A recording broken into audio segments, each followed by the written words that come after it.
Shalom, kita jumpa kembali dalam Renungan Goshen Mata.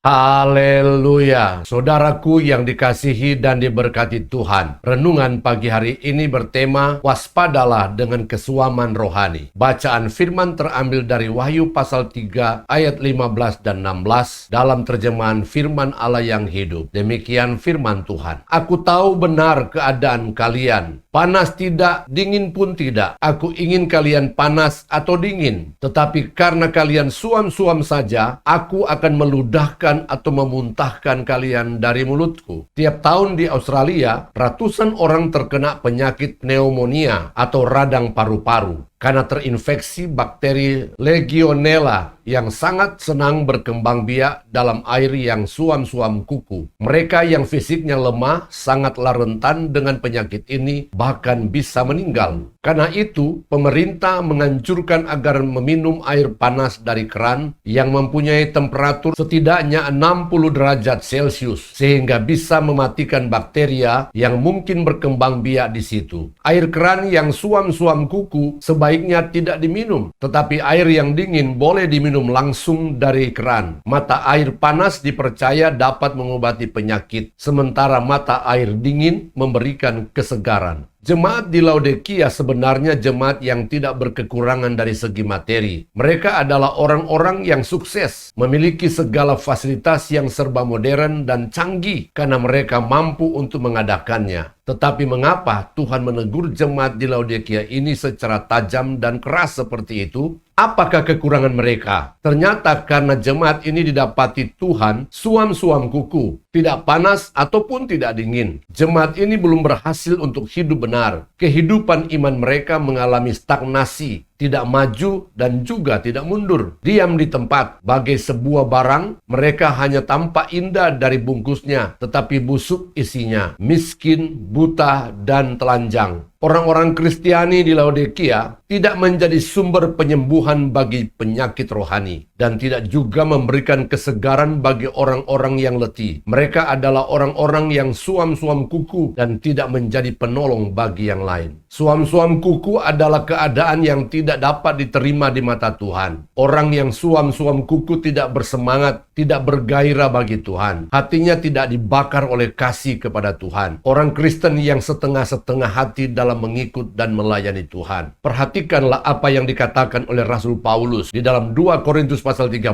ayat 5 dalam terjemahan firman Allah yang hidup. Ujilah diri saudara, apakah saudara benar-benar orang Kristen? Apakah saudara lulus dalam ujian itu? Apakah saudara makin lama makin merasakan kehadiran dan kuasa Kristus di dalam saudara? Atau apakah saudara hanya berpura-pura saja menjadi orang Kristen, padahal sebenarnya Allah sudah menolak saudara? Amin. Tuhan Yesus memberkati.